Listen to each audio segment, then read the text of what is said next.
Hey, everybody, welcome back. This is Barbecue Roundtable. I'm your host, Jason Hardy with Elite Barbecue Smokers. And today we got Grand Champion on the show tonight. So it's not me by myself, and we have a lot of fun. So let's bring him up. Let's get started. Oh, there we go. How you doing, sir? Hey, Jason. Thanks. Good. Thanks for having me. Doing all right?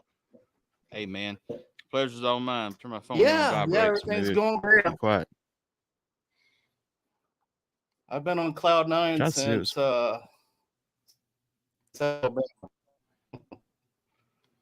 All right. Your connection kind of getting a little bit choppy there. So what we got going on here? Can you hear me okay? I can hear you okay. It's going in and out just a minute ago, but we should be good. If we have to, we'll work on it in a minute. Nah, man, you've won a big one. That was pretty amazing. That's definitely one of the contests that everybody should go to. It's a lot of fun. So what'd you think about it? Man, I gotta say of course, it's always more fun when you win it, but I gotta say it's one of the funnest, one of the best contests. I mean, the awards are freaking awesome, super creative. The money's good, the location's great. It's decent travel distance. Yeah, I really enjoyed it. I would. I'm definitely going back next year. Was this your first year? Yeah. We tried to get in last year, but we missed the cutoff, so we didn't get in.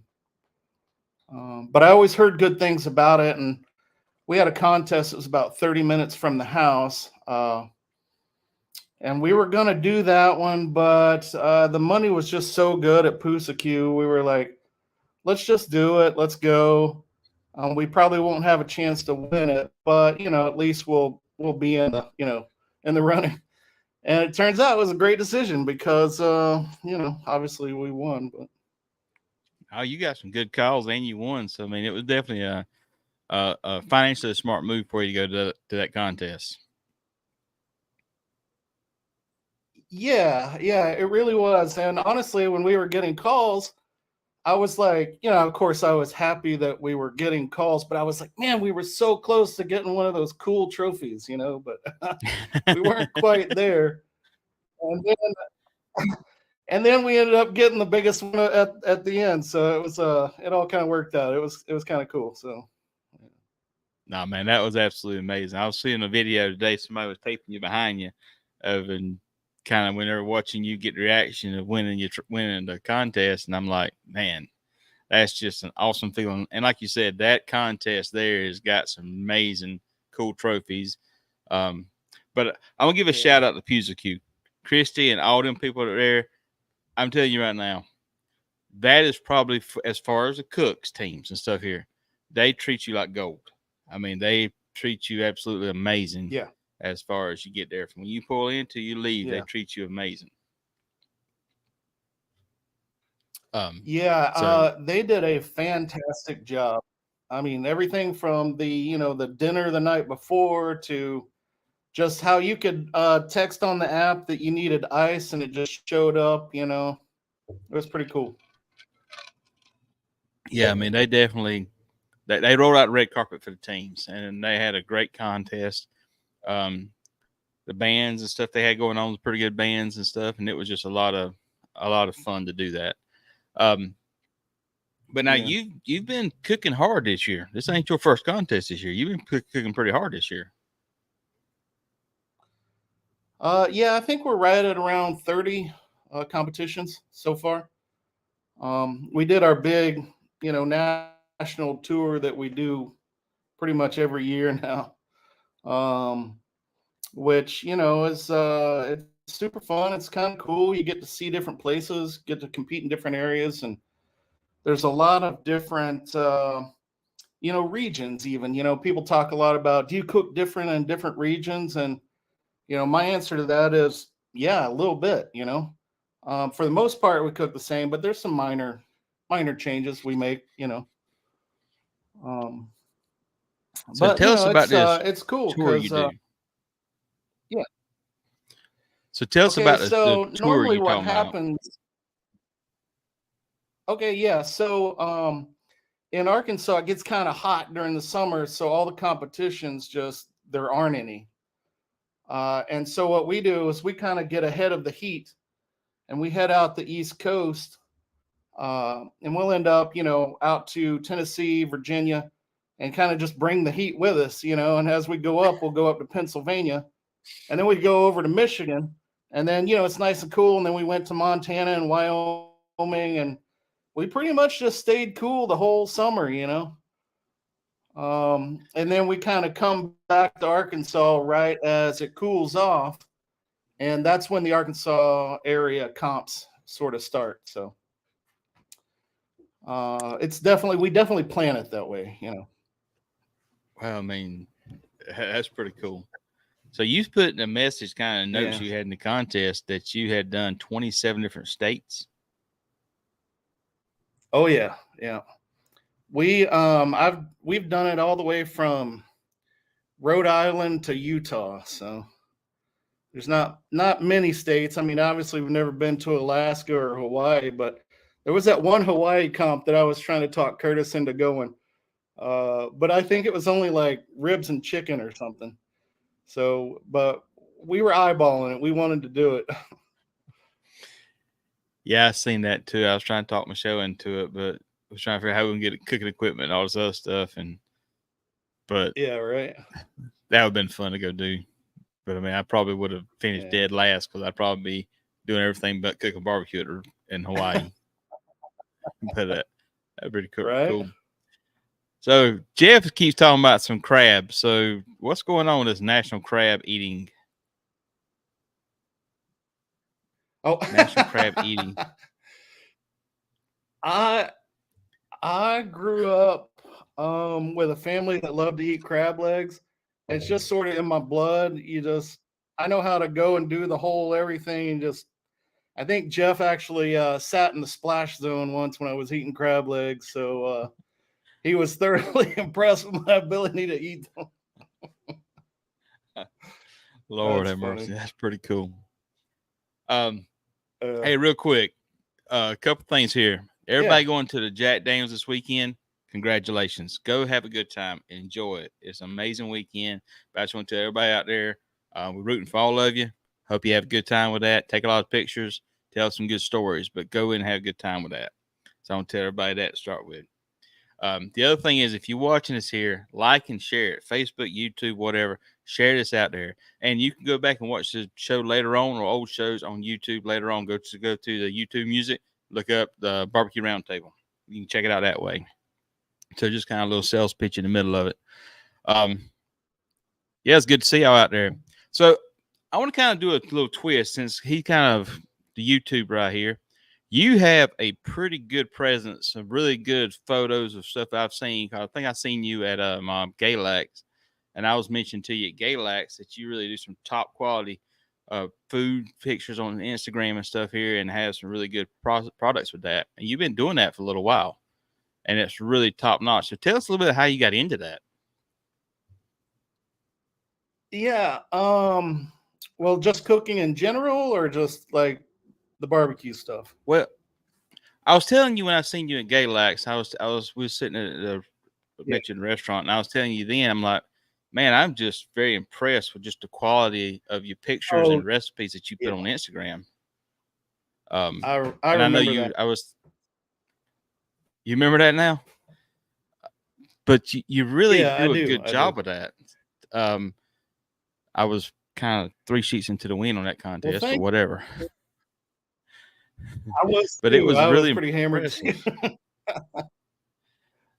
Well, I do a lot of cooking. Barbecue is kind of second to, I mean, I just happen to be able to do that well because I do all the other types of cooking. It's like, if you look at my kitchen, it looks like like a pro kitchen. It's not fancy with fancy towels hanging on the stove handle. You know what I mean? So I love to cook, and that's what I do. And I just happen to be good at barbecue. So, and it's a way to compete, and it's fun. It's, it's something I enjoy. Yeah, I love competition. I love the people. I love just the people, the Yeah. socializing. And on that note, I just want to tell everybody this week when we seen it at American Royal, we've seen here coming up to and talking about the show right here. It's very humbling. Just people said they appreciate the show and enjoy watching it. Thank you.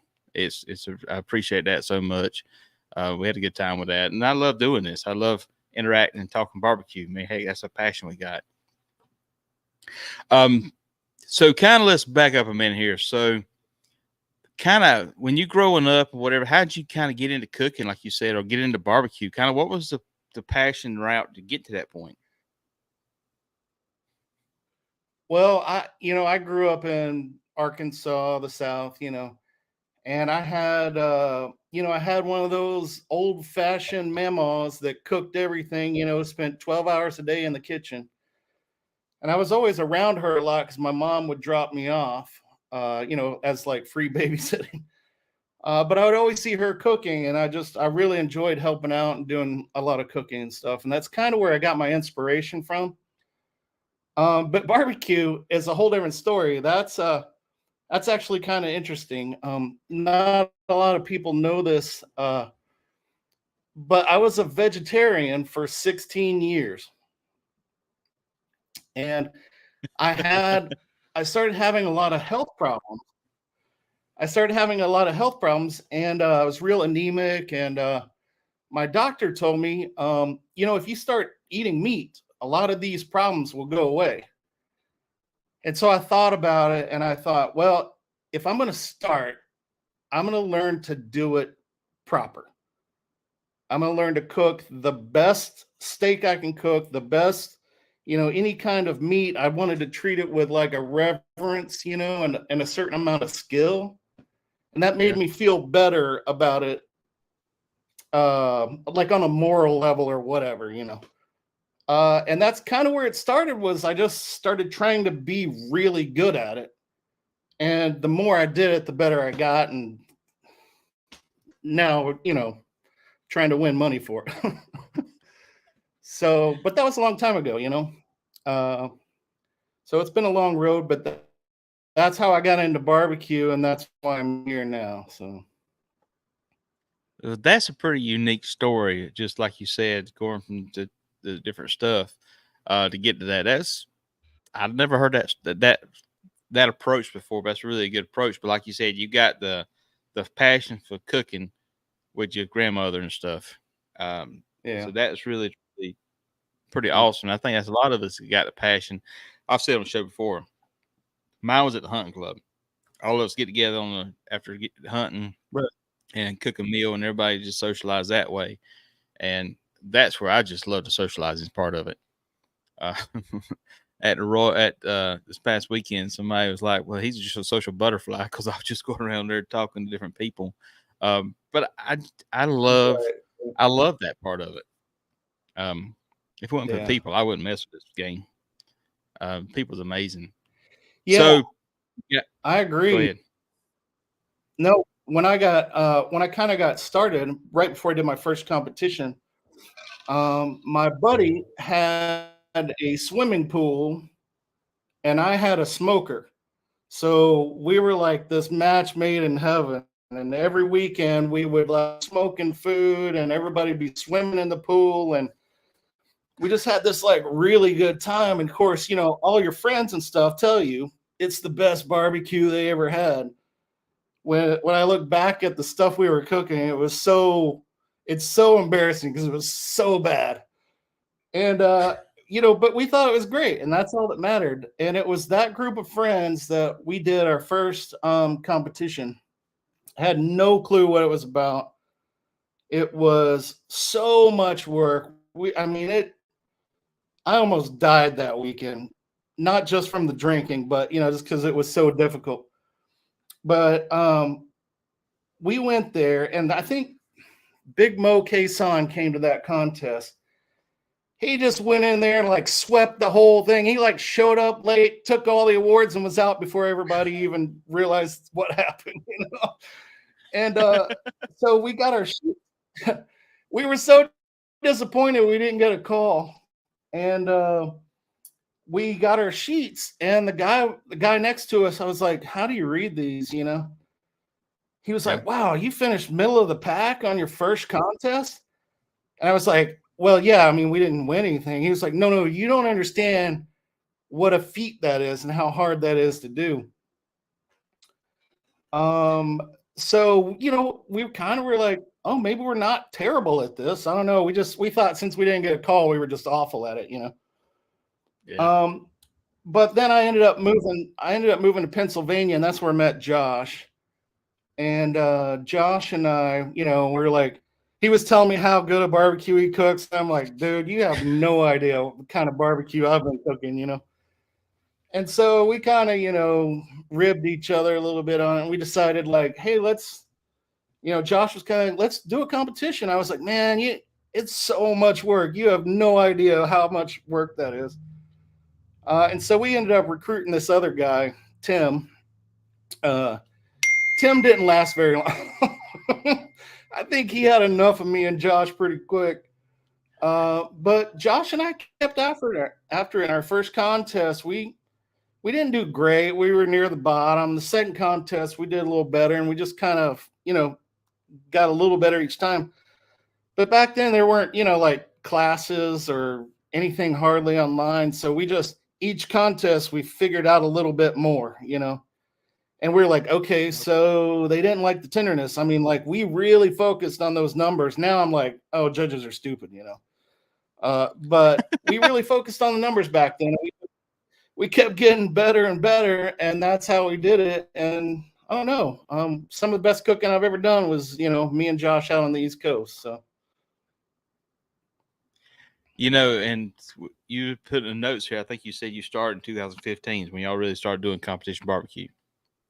Was that correct? Yeah, yeah. And yeah, so at that time, that was Josh. No, go ahead. No, go ahead. Oh, yeah. So Josh and I would kind of start out a couple comps, and then the better we got at it, the more we did, and we'd win a little bit of money here and there and kind of keep us going. But I tell you, man, cooking with Josh, that was one of the best times of my life, man. We had a love-hate relationship that you would not believe.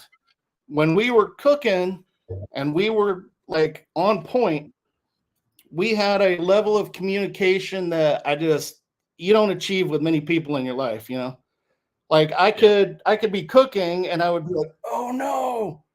And he would know exactly what I was knowing about before I even had to say it out loud. Like that's how we bounced back and forth off of each other constantly. And that was some really cool creative stuff we did. We innovated a lot of things, because again, we didn't have anybody to teach us, but we also did some dumb shit too. Like I remember we used to take the chicken skin, all right, and needle and thread, and we would sew the back of the chicken skin. So when we cooked the chicken, the skin wouldn't come up around it. Like just stupid, dumb stuff like that because we didn't know any better, but it was still good times. And the hate side of that relationship, man, we fought like cats and dogs, man. There were times where it almost seriously came to fist fights. In fact, in Wildwood, Josh quit the team not once, but twice that weekend. He got so mad. We got in a fight. He quit the team and he walked off. About an hour later, he came back. He's like, "Man, I'm sorry. I'm stupid. Okay." And I was like, "Yeah, man, I'm stupid too. I'm sorry. Let's forget about it. Let's get back to cooking." It was probably like 3 hours later. We were at each other's throats again. He was like, "That's it. I'm quitting for real this time."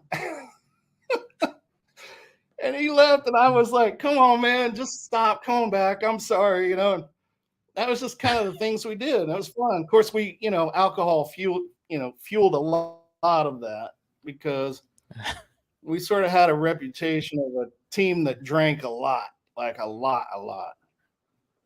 And in fact, Team Meat Coma, they always tell me this story. They say, when we first competed next to y'all, we were like, Man, those guys are wasted. We don't have to worry about them. I think we like RGC'd the next day or something.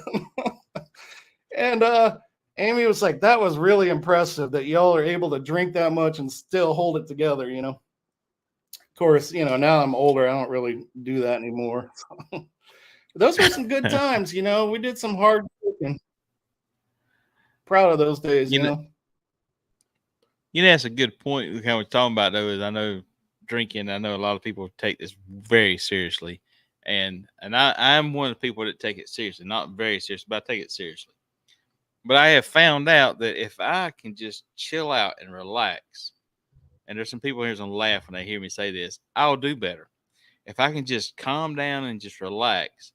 But I just kind of like just get so focused sometimes, and I get so detailed oriented sometimes that I end up getting my way, get my own self, kind of getting in my own way in the sense, stuff on my own feet. But if I can just chill out and relax, I tend to have a better cook or do better. Yeah, but that's funny you say that because yeah, you see them guys and they just party like rock stars, and you're like, all right, that's one less thing to worry about. Next thing you know, they just pull it together and just show up. What do you cook on? Currently I cook on 4 Gateway drums. When Josh and I cooked, we cooked on backwoods. And then one weekend, somebody gave me an old 55-gallon drum, and I was like, oh, I'm gonna make an ugly drum out of this. And I built one, and we cooked chicken on it just to kind of test it out because we heard people were cooking chicken on drum. And man, it was good. And we were like, we're gonna take this drum and start, cooking chicken. So we added it in the rotation. But we were backwoods guys through and through, and kind of at that time, backwoods was like, outlaws are now. So we cooked on that drum, and we even took it to the World Invitational. I think we placed like 4th cooking on that crappy drum that I made in my garage, but I just love cooking on an ugly drum so much that, and I was looking at people like Brad winning with drums, and a lot of other folks were winning on drums. And that backwoods, man, it's a beast. It's like 5,000 pounds. It's so ridiculous to clean. And like, it's a super, if it's not perfectly level, it leaks. I mean, it was a big pain in the butt. So we ended up making the decision to go to all drums. And I had really no idea how to cook all the meats on drums. And I took Brad's class. And Yep. I went in there, I didn't really care about the profiles and flavors and stuff. I was like, that I can do on my own. What I need to know is flipping, rotating, all that kind of stuff on a drum. And that's exactly what I got out of that class. And so now, like, cooking on a drum is just a breeze. And if you're going to switch to drums, I would advise taking his class, because the way he runs drum, man, it's so smooth. It's so easy. And they're so easy to carry in and out of a trailer, and we get there, we unpack, and then we're packed up usually before awards. And that backwoods, you just couldn't do that, Yeah, the drums is definitely, I like the drums because that's why I cook on Gateway drums. I like the drums because I got 4 individual fires.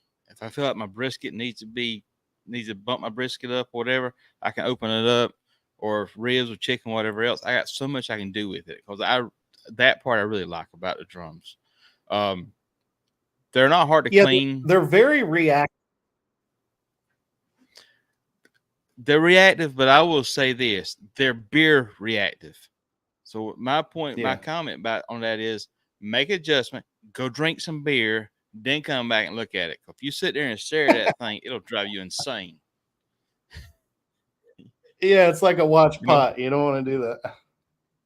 Yeah. So I had my sister, we was doing BBQ at the baseball field years ago, and Michelle, my wife, and my sister were there, and we were cooking drums because I had some basic backwoods that I was built, something like that. Anyhow, and we were going to do chicken on the drum. And I told them, I said, all right, y'all job is to watch that drum. And they sitting there, and they every second they sitting there adjusting. And that drum was doing this all day long. It was just going nuts. Man, we got horrible chicken for it, but it was just the funniest thing in the world. Just watch them. My sister and my wife sitting there trying to cook with that drum, and that was like, I said, y'all just do it and go walk away and come back. You gotta let us do his thing, man. Glamping Grillers, I'm gonna get you on the show. But go ahead. On our team, so like I do most of the cooking and the prep and all that stuff, and my uncle, Curtis, he manages the pits. Like his job is making sure they're all running, are all up to temp. They're just, cruising. And man, when we switched from that backwoods to those drums, he was like, man, they're all over the board. They're up and down. He was just pulling his hair out trying to, manage those. And then one weekend, he didn't even tell me this. We show up to cook, and he pulls out this bag, and he's got like 4 brand new controllers, and these things are not cheap. He's got 4 brand new controllers on these drums, and then he's like figuring out how to use them. And even when you're using controllers, you're still adjusting them like it's still a pain in the butt, but once you get the hang of it, you kind of get an intuitive feel. And I think he does a good job on that. Sometimes he's like, this drum's running away. I don't know what to do. And I'll come out and mess with it, but yeah, I know exactly what you mean. It's like you go drink a beer and come back, and it probably fixed itself. Yeah. And I'll say the other thing's a good idea with drums is get you some clamps. If you got one that's kind of running just up and down with you, take a clamp and clamp the lid, because more than likely your lid ain't still at the top because it's gotten warped or whatever. And that's kind of where it's getting too much air in and out, draft, and it's causing the temp to go up. My chicken drum's like that. So yeah, sometimes we will we cook under a tent that's usually up against a trailer, and we have a full banner that we will put on one side of the tent or other to kind of block the wind to control how much the wind affects the drums. And then sometimes if you have wind that's like kind of rotating around a little bit from different directions, we'll take foil and we'll just make kind of like a little, skirt or whatever above the exhaust, so it's not just drafting real hard, because when it starts drafting real hard like that, it'll run away from you, Oh yeah, we done a contest. We're going back this year in Pine Bluff, Arkansas. We was out there last year, and that wind was just coming across the fields. And luckily I was cooking on the ground, so I could take them and kind of just rotate them a little bit, so it wasn't quite the same draft. But yeah, man, that wind can stuff. But I'll also say this about drums is every drum is different. So if that drum wants to run at 305 or 310 or 300, work your recipe for that drum running that. Because if you try to do something it don't want to do, it'll drive you insane. That's my opinion, at least. Yeah, I agree.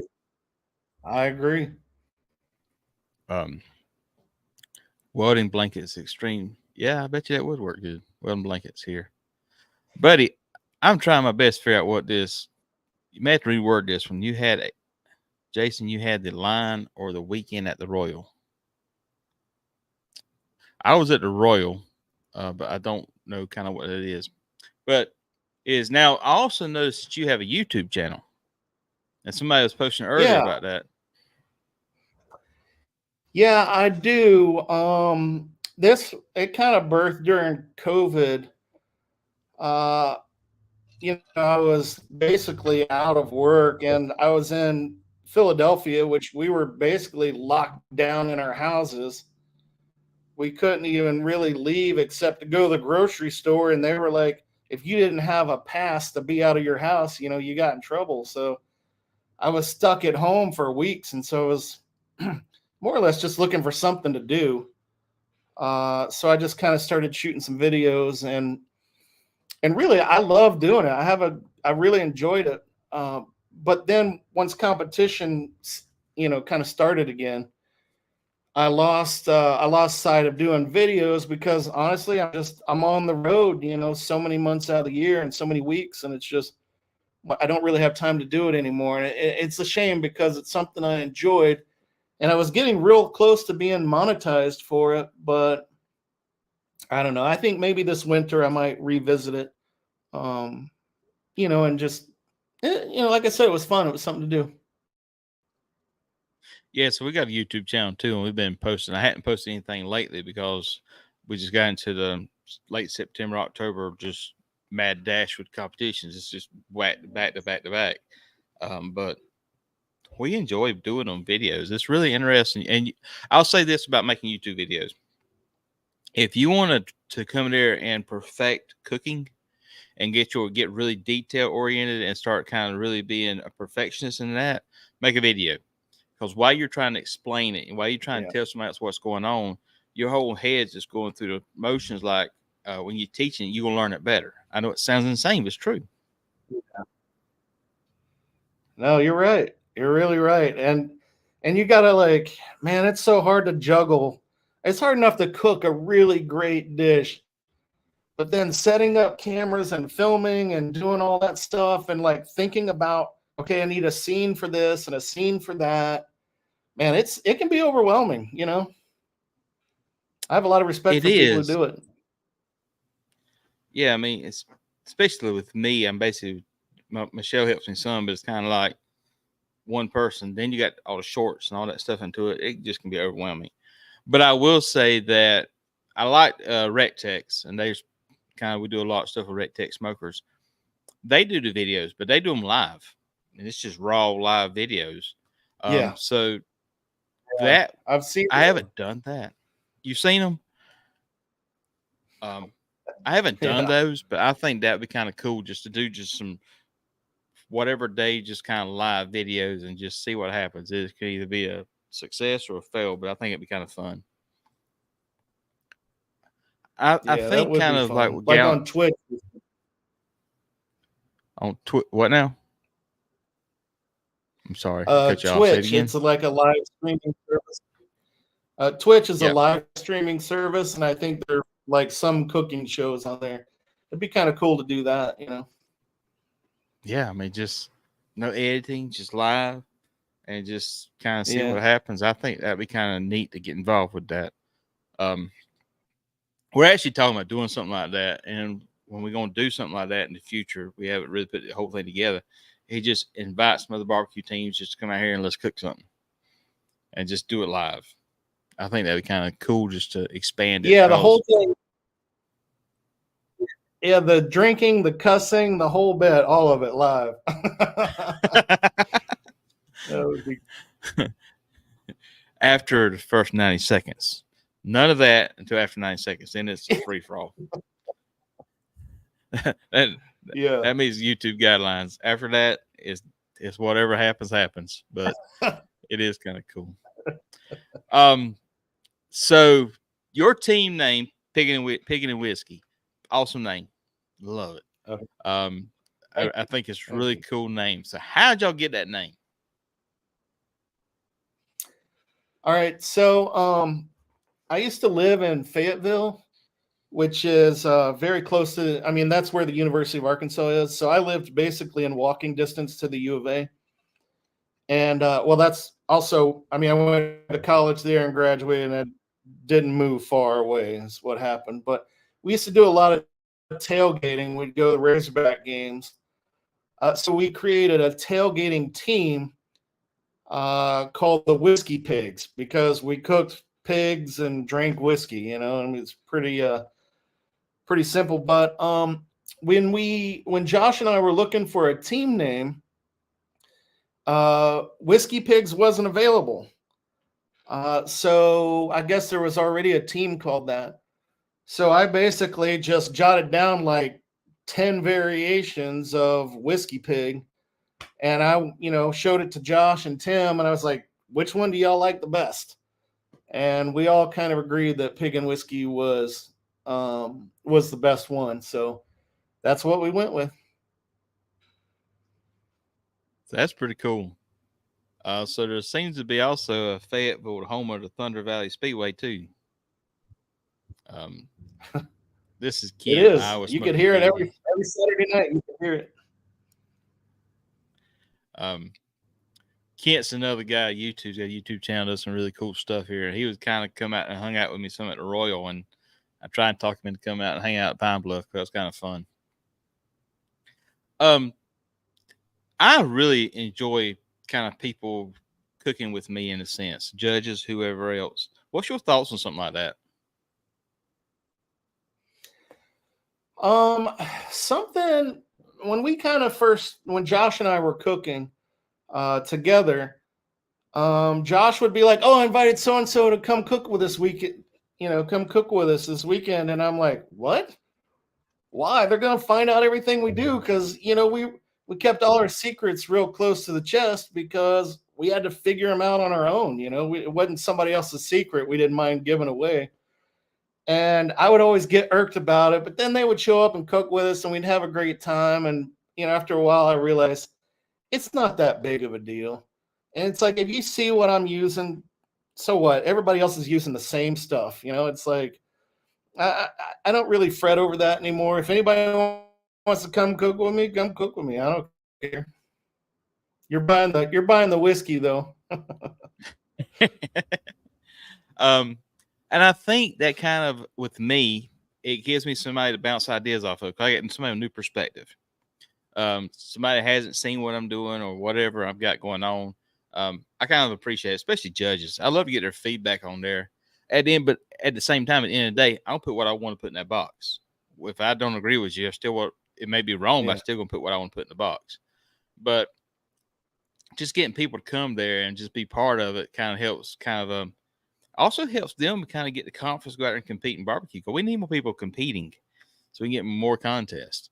Because we've said this before. I mean, Childs made a comment, and I think I've said it 1,000 times since he said it. On the East Coast, you're basically getting in a knife fight in a phone booth or a boxing match in a phone booth because it's one contest up and down the East Coast anymore.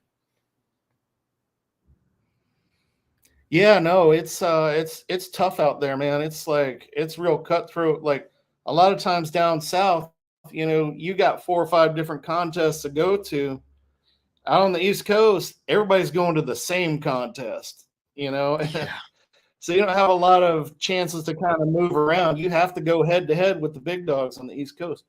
But back to what you were saying about judges cooking with you, I absolutely think more judges should do that because every time I see a judge cook with a team, 99% of the time they say, I had no idea what went into this, Yep. And I'm not saying that they would give us better scores if they saw how hard we work for this. I'm not saying that.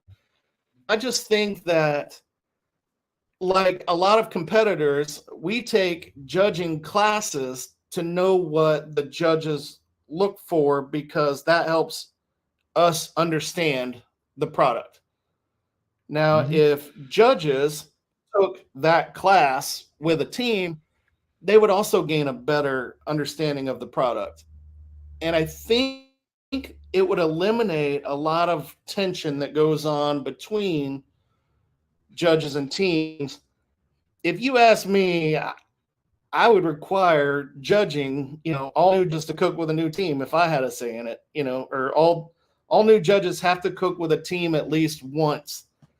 And I'm glad they do that for the Masters, but I kind of wish they would do that for all new judges. And I know it's probably an impossible thing to ask, but I think it would solve a lot of tension between judges and cooks, I do. Just I my also thought. want. No, I think you're absolutely right. I mean, years ago when I was running for the board, it was one of my things I had. I thought they should go through a training program, but knowing that what I know now, it's not realistic. But I think it would be nice if they could have in the first 10 judgings, they have cooked with a judge with a team then. Because they got to kind of get their feet wet, go out there and do it, and then find out if they really want to push it. So think it. Now, what I really think would be awesome is the first couple contests, they basically not judge, what you call it, whenever you basically assisting, anyhow, helping out. Table captain. Not table cat, when they're sitting there and they basically bring the boxes back, and they're more of a volunteer situation, and then they go taste the grazing tables, and then they get into judging barbecue, and then they get into being then basically get into cooking with a team. But I think but at the same time, I think teams, all of us teams out there, need to go out there and go judge barbecue. But I will say this with an asterisk beside it. When you judging barbecue, you're not judging to match your flavor profile. You're judging for what the table is for the judges. And so if the cook's intent for it to be what it is, then judge it fairly for that. Don't say, well, this don't taste like mine, it's a 6. That's not helping nobody out. But if you come out here and a cook team judges, I think they can get appreciation. Okay, there's a lot that goes on from a judging tent that we don't know about too. Yeah. Yeah, you always hear horror stories. But, it is what it is, and you just got to do the best you can. And, I think a lot of it is being prepared for when there's always good tables and bad tables, but you got to be prepared for when you're going to hit those good tables. Your food has to be good, and sure, you're going to get a bad table every now and then, but when the stars align, which I think happened for us this past weekend, you have to make sure your food is good. I mean, if you win your table and you come in 35th in a category and you won your table, you've done all you can really do, Yeah. But at the same time, and I will say this on judge's defense, and Michelle says I'm always looking through life with rosy glasses, and I've said this before. I didn't agree with my brisket call this weekend, but I have gotten a call in different times whenever it shouldn't have got a call. So it's going to be a yin and yang scenario. Sometimes it works in our favor, sometimes it doesn't. So, take it with a grain of salt. Just constantly take it with a grain of salt and understand this is a hobby for everybody, for the judges, for the organizers, for the not organizers per se, but for the reps and stuff here. This is just a hobby. We share a passion for barbecue, and we just all get together and do something crazy like this. So just remember, those guys ain't got to be doing it. But without them, we can't do barbecue. But it's definitely something we enjoy doing. So you got your name stuff in there, and like I said, you are now cooking. You're back from Pennsylvania. You're back in Arkansas now, correct? Is that where you? So you back in Arkansas. Yes. And so you kind of traveling that little part of the country you're doing. And I say I've seen you at Wise and also seen you at Galax, which is really a nice contest. I really did not know it was that nice of a contest. That fiddle, which somebody said, I think you got a fiddle this year too. Yeah. So we are notorious. I'm sure a lot of teams say this. We are notorious for winning the ugly trophies. If I go to a contest and it is a poster in a frame with plexiglass on it for grand champion, I know I've won grand champion. I don't even have to cook it. I'm like, I get excited and I'll call my mom. Oh, you should see the trophies. They're like posters in frames. And she gets all excited, like, oh my God, you're going to win. And we went to Galax the first year, or not the first year, but the first time we went to Galax was last year, and I saw those fiddles and I was like, man, I want one of those so bad. They were so cool.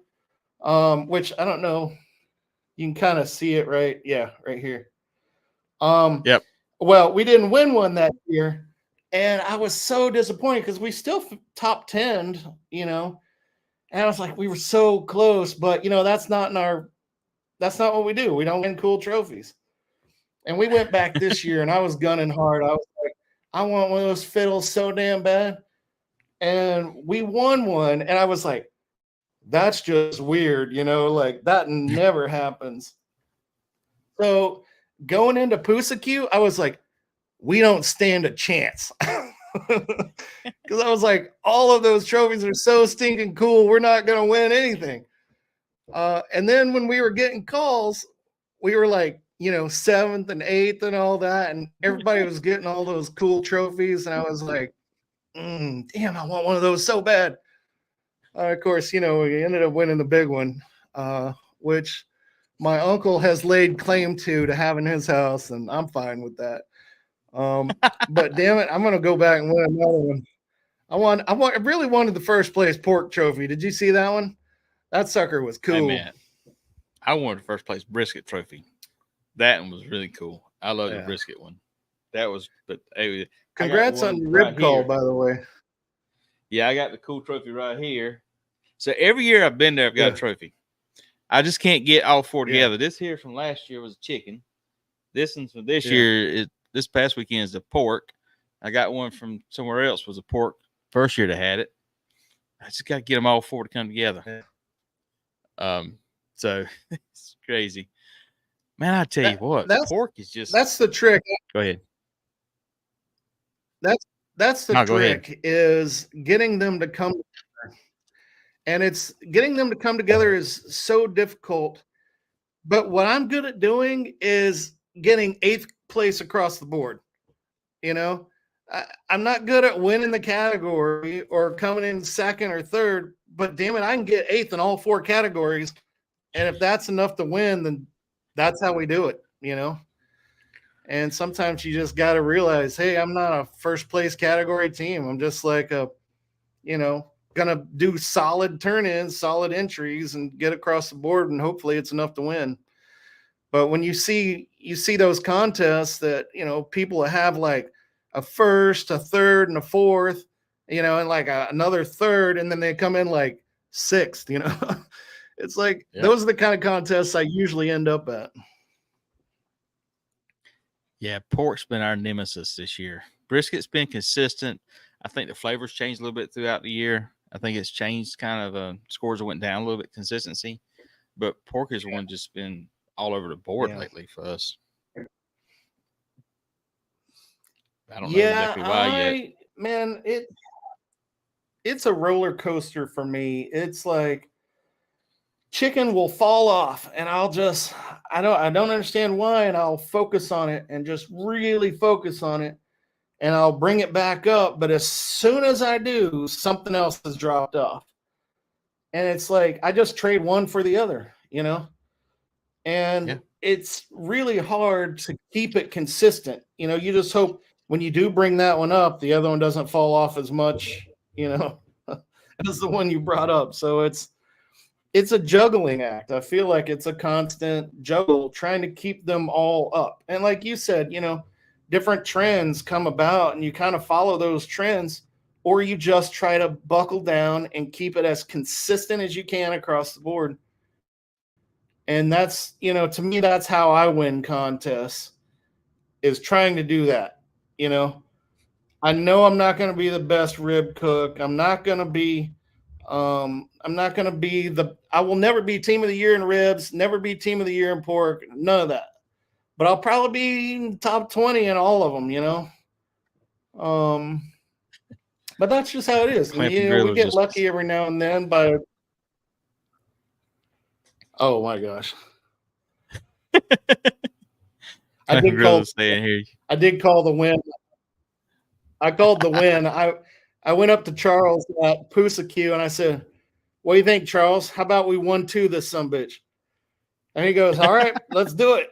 And I'll be damned if we didn't do it. I got first, he got second. Congratulations, Charles, by the way. That was pretty awesome. Yeah, I'm gonna get you on the show one day, I promise you. Yeah, I think Wes kind of backing up here. Yeah, the Royal definitely is. It didn't help you none.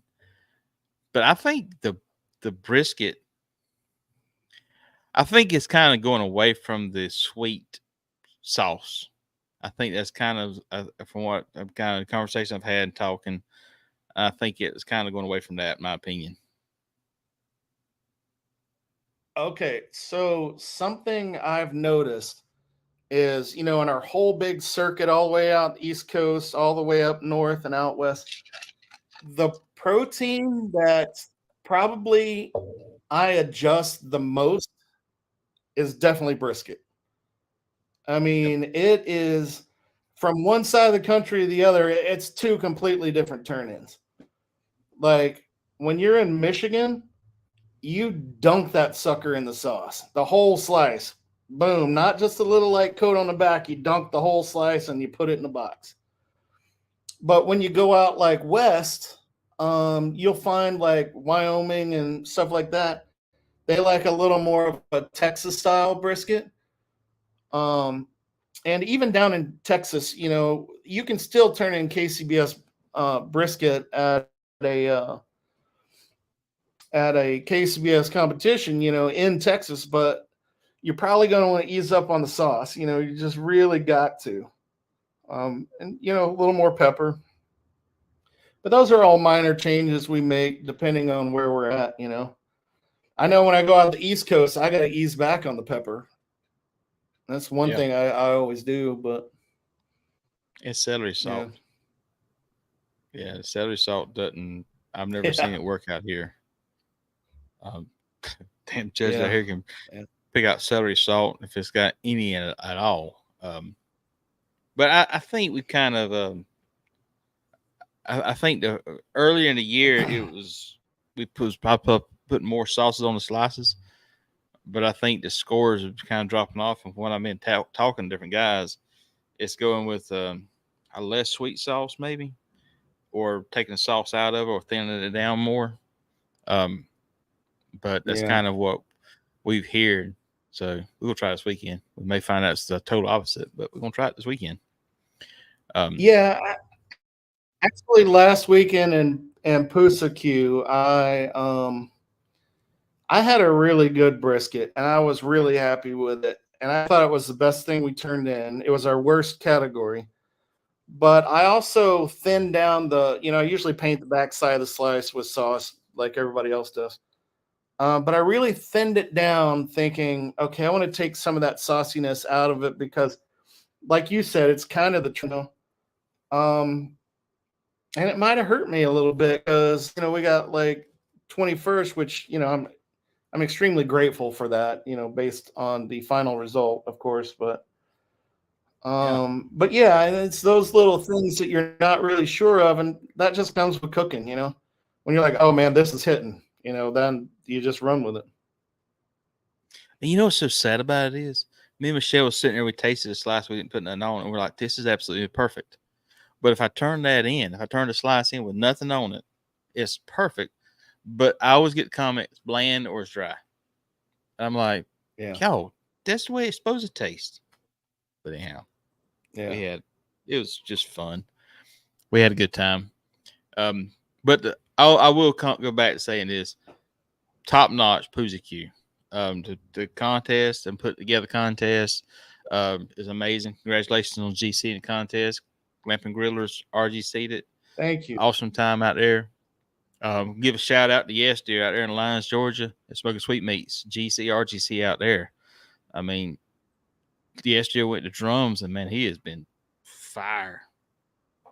Dangerous here last several contests. That's awesome. There's a flavor to have. There's a flavor that drums have that is truly, it adds something to the meat. It adds something to the process. Now, you get in certain areas and they like the stick burners. I don't know. You think the areas of barbecue changes that much with stick burners and cans, or you think it's kind of just a free for all in your travels? I think it's a little bit.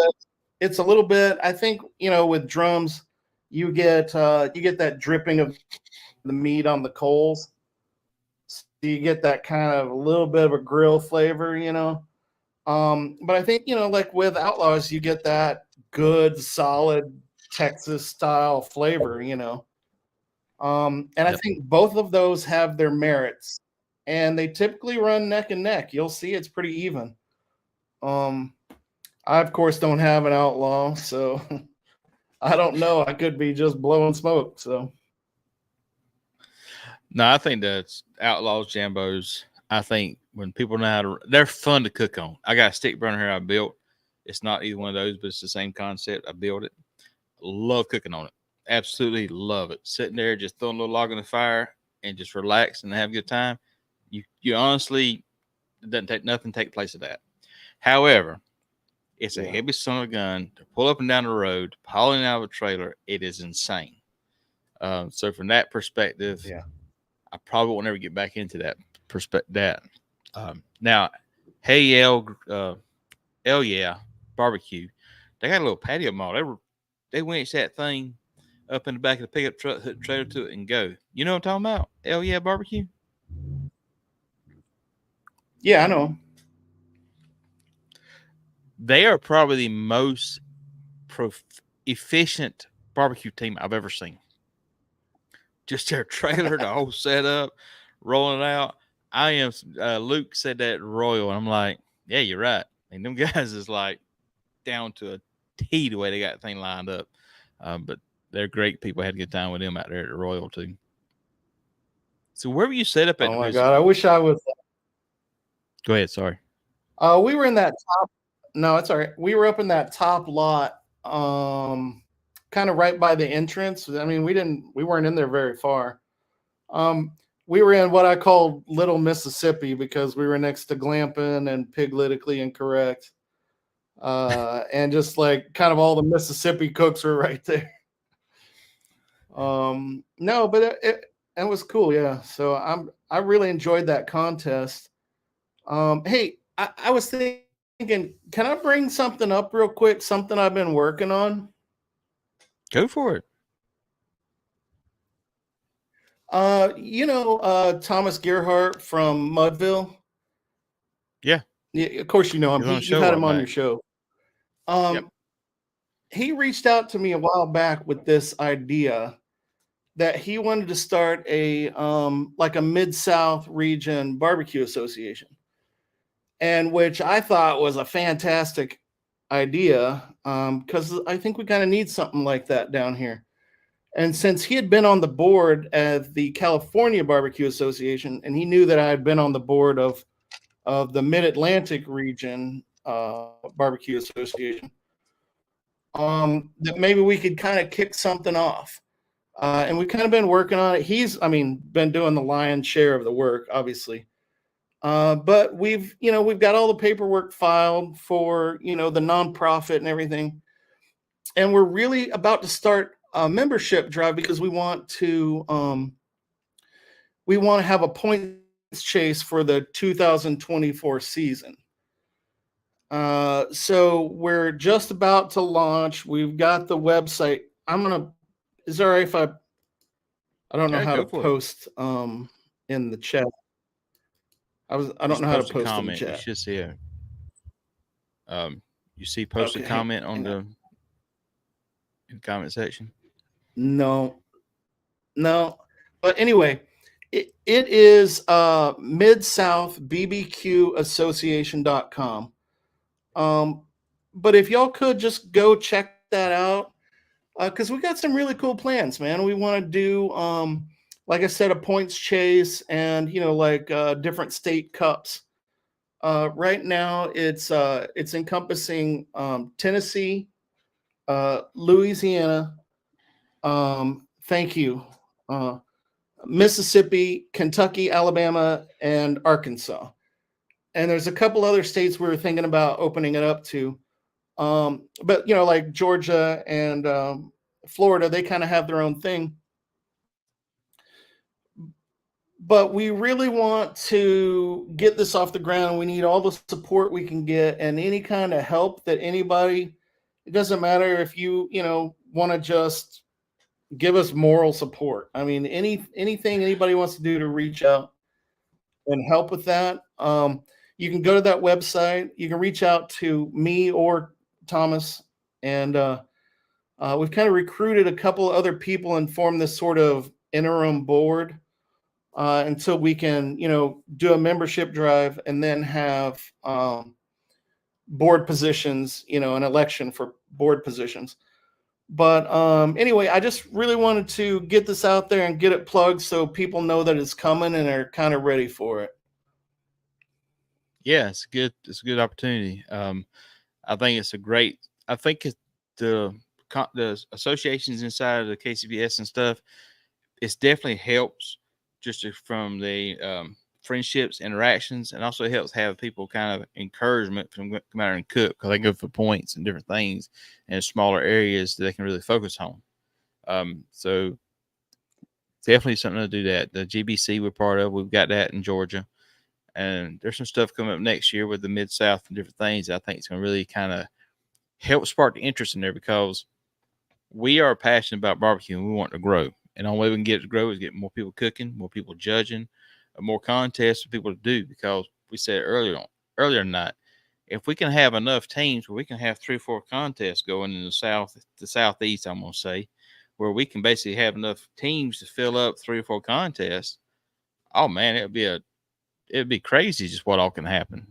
But the issue that's running into, and some new guys cooking first early times cooking can run into it, is you keep going to contests and you hear the same guy's names getting called because it's the only contest around, then it's discouraging for somebody new to come out there or somebody young team to get established. It's really hard.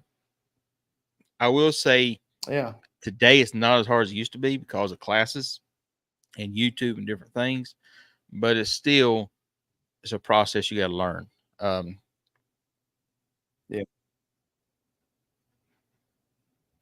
My advice for anybody who's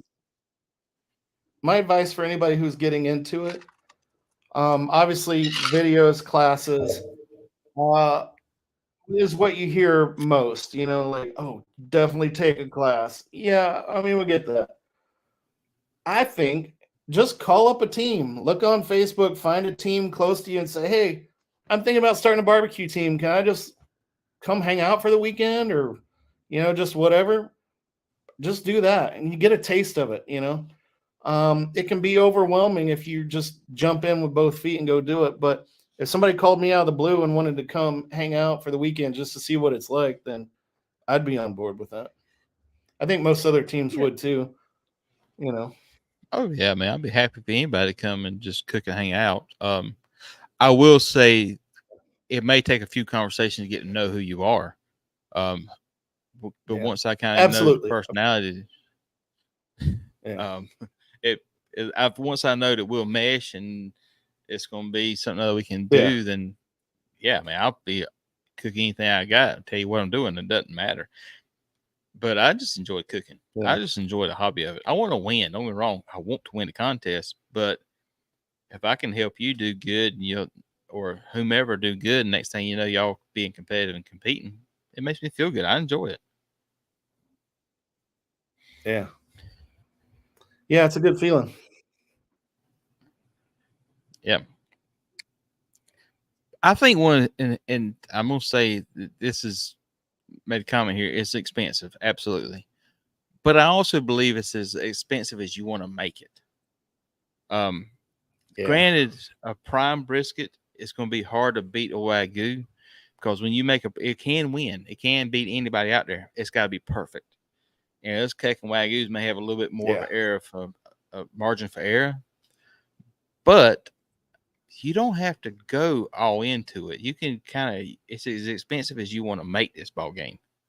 So I think that's something to kind of keep in mind too. Well, you can win with a prime brisket. It's extremely difficult. You just have to understand that everyone else's starting line is a lot farther ahead of you than yours is because you're starting from something that is much more difficult, to perfect and convince a judge that it's freaking awesome, So this kind of brings up a conversation I had with some different guys this past week. So whenever I was went over to Snake River Farms, and they're basically you can get 10% off if you use EliteBBQ 10 Snake River Farms. But when I left Prime and went to Snake River Farms was pretty much the only game in town back in 2012, 2014, as far as the Wagyu briskets. And so when you got there, there was definitely a change. But now you've got some other brands out there. And a guy made a point this past week. I was talking to him. He's like, man, you get on a table sometimes, you got 3 different type of briskets. They're Wagyu, but they got raised different at different parts of the country, the world, actually. He said the textures are different. He said, so is it really that big of a difference like it used to be, or what? I mean, what's your thoughts on that? Yeah, I don't know. I think a lot of the breeds, are very similar. There are certain companies that do a better job. Um, Basically, the breeds are almost all identical across those different companies. But I think what happens is you got different companies that raise them different ways. We found a place in Arkansas that had Wagyu briskets. It was like an hour from our house. And we went down there and got a couple briskets and we cooked one in a contest. And it was like unlike anything I had ever seen because I'm used to what we get from Snake River or from, Pensacola or whatever. Mm-hmm. It was like, I was like, is this even a brisket? Like, I couldn't even figure it out. So there's like a wide range of, Wagyu briskets that you can find, but they all come from pretty much the same breed. Um, and some of them are going to be a little higher quality. We use Snake River because um, that's kind of in our region. That's what people win with. I think if we go more east and south, we could do the Pensacola briskets. But originally on the East Coast, Josh and I would cook with Master Kobe's, and we would get them from this place in Philadelphia, Smoking Dudes, and they were like our sponsors. So sometimes we would get our free briskets. Then they switched that brand to, I think it was Wylera, is what they switched the brand to. We were kind of cooking those Wyleras, and then he said, man, I can't get these briskets anymore. And it turns out this guy in Florida was like buying them all. He couldn't get them anymore. So now that's that same brand down there. But we have cooked some of those again, but pretty much we stick to Snake River. We buy the golds, 18 to 20s. I'm sure that's what most folks are doing. Yeah, and I think kind of on that point, and to do that is, and I do Snake River Farms. Now, I like the blacks, 20, 22 pound blacks. That's just me. Yeah. But what I will say about that is, Yeah. by sticking with a brand, sticking with a whatever, a blacks with golds, you can basically have your flavor profile. You can dial it in. If you try to start going all over the board every weekend, different brisket, different thing, then it's gonna drive you crazy because they don't translate. Yeah, it's like if you're going to practice at home, if you're going to practice at home, your thought might be, "Oh, I'll just get a prime and practice." No, get practice with what you're cooking with. I mean, that's how you learn it, is by cooking with that type of brisket. All briskets are different, every single one of them. But if you know how to cook this range of these briskets from this company, and like you said, you just dial it in, you get a lot better at it. If you're all over the board, then you're shooting at a moving target, and that's tough to do. Yeah. I mean, it's the same thing like going blue saying here about pork and ribs. Listen, if Smithfield ever brought back the extra tender Boston butts, I would be absolutely happy. I think that's the best butts ever made for competition barbecue. And pre-injected butts, because, man, we could cook the crap out of them. But they quit making the butts. It's got the ribs, and they're just not. I just can't cook the extra tender ribs. But if I cook a Prairie Fresh Prime now, and that's why I cook every contest. And if I change, the flavor don't change. If I go from Prairie Fresh to Seaboard, it's a different feed meal. It's a different way to raise. It's a different way to process. That's going to taste different. So there's something other. Just always keep in mind with that. Yeah, I have several different ribs that I can rotate through because we're out on the road and we're not going home between contests. We're staying at an RV park. And a lot of times it's difficult to get meats shipped, especially to an RV park. So what we'll do is we just go out and scour. I usually work all day, and my uncle drives around and goes out scouring for meats. But I probably prefer to cook Prairie Fresh Naturals or Prairie Fresh Prime, but I have one with Smithfield and I've one with Seaboard, which I think is actually Prairie Fresh. It's just their, regular brand of it. But I've done Kroger brand ribs. What else? Those what are they? They're like Tyson branded ribs or something. I can't remember what they're called. Legion. But anyway, if I have a choice, it's Prairie Fresh. Yeah, maybe that's what it is. It's Prairie Fresh, Naturals, Prairie Fresh Prime, and then probably Smithfield in that order is what I prefer to cook. But like I said, when you're on the road, sometimes you just got to cook what you got. I cooked last weekend. I cooked IBP butts, and I never cook IBPs. It's just all I could find, I prefer Prairie Fresh, of course. But.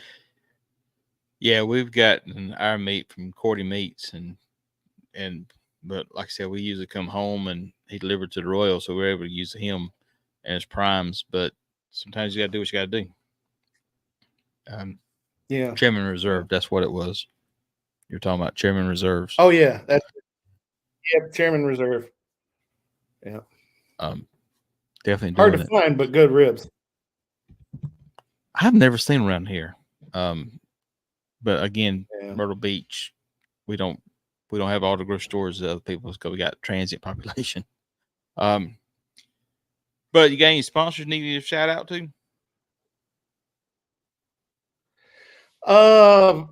B&B Charcoal is our number one sponsor. I know you're a Royal Oak guy, but I've been B&B since the start. I never even really cared for Royal Oak. I mean, it's a great charcoal. I would use it in a pinch, but we always use B&B, and I just, I'm so glad that we're sponsored by them. They take care of us. Another sponsor is Gunter Wilhelm. I don't know if y'all ever met David at a contest, but he is like the best dude, man. And they have really good, high quality knives. And anytime I see somebody asking about knives, I always butt in because I feel like you need to know about this, Yeah. So I do my best to promote them when I can. And then, of course, my buddy Craig has Relax Float Spa. Which is, I don't know, have you ever done like a float before, like in one of those weird tanks? I know. Don't know what you're talking about. It's kind of an interesting thing. It's very relaxing. It washes away all the stress from competition barbecue. You should definitely try to find one if you can. Or if you're in Doylestown, go to Relax Float Spa. Anyway, like I need to get one for the house. Yeah. Floats. Yeah. Anyway, no, man, I appreciate you having me on, man. I always see you at contests. We barely ever get a chance to really chat, but I'm glad you had me on. I really appreciate that. No, man, appreciate the opportunity for you to come on here and being part of the show here. We're doing it. And everybody watching out there and listening after the show, truly, when you come up to us and you tell us you would like watching the show, it's very humbling, and we appreciate that. Share it with your friends and family. Let other people know about this show. And if you want to come on the show, reach out to me because I'm always trying to find guests here. Luckily, I've been pretty blessed to get the champions from different shows on here so we can get some good information, tell some backstories. The whole purpose of this show is to basically encourage new people to come out there and want to start cooking barbecue. That's the entire purpose. That's the only reason I do this show is basically to share information to encourage you to come out there and cook. And if you're cooking, to come out there and say, hey, if you see me in the contest, come shake my hand. If I'm in the middle of something other, I might tell you, say, come back in 20 minutes or so, but that's just the name of the game. But we do that. As far as sponsors we got, give a shout out to mine. Like I said, Royal Oak, Snake River Farms, Landed Barbecue Store, Rec Tech, Heath Riles. Great sponsors, been able to part of do it here. Watch our YouTube videos. We use all that products and YouTube videos on there, TikTok and stuff. And also keep an eye out. There's some really cool stuff coming for next year. This year is heating up. We got some really cool like sanctioned bodies in the points chase. It's going to be fun. See if Jordan can catch Brad. And we're doing that. So I'm cooking this coming weekend in Waxhaw, North Carolina, right outside Charlotte. So if you come out there and check us out, some say hey to us. Where are you cooking at next? Next for me is Topeka. Then I'm flying into Jackson to do turkey smoke, and then Pine Bluff. So I'll see you in Pine Bluff for sure. Yeah, I see you in Pine Bluff. We're doing, like I said, we're doing this weekend Waxhaw, North Carolina. Great contest. It's our anniversary, so Michelle want to go to Waxhaw. I'm not Rocky Mount, so I'm going to Waxhaw. And then we're off a week, and then we're going to Pine Bluff, and then we're going off a week. We do an Atlanta Barbecue Classic down in Atlanta. Last GBC points contest. Gonna have a good time with that. So y'all check that out. But again, like, share the page. That reminds me. There's a contest coming up November 11th in Biloxi, Mississippi. They're kind of needing teams, but we like doing this contest, and we're planning on doing a big low country boil and all that. So there's a bunch of shrimp boats right down the street from the competition. We're going down there loading up on, 10, 20 pounds of shrimp. We're going to do a big shrimp boil. So if you're a team looking for something to do in November, come to Biloxi, That's October, Mississippi. I think it's I'm sorry, November 11th. Did I say October? Is it no? It's a November contest or October contest. Biloxi is a November contest. Okay. November 11th. We'll be down there, and we need teams to show up to get to 25, but it's really cool. We're going to have a good time. Sound like a good time. Definitely doing that. And then, like I said, I kind of wish KCBS would push the points back towards mid-November. I think there's a lot of beautiful weather we're missing out on having contests on. But I understand kind of the thought process in other parts of the country too. But that's just my point of view on that. Now, check us out next week. We got another show coming to you next Tuesday. Again, like, share the page, reach out to us. If you've got any questions about it, come talk to us. Me or Brant, I promise you, we'll help you out any way we can, because we want y'all to come out there and succeed in barbecue. See you next time. Yeah.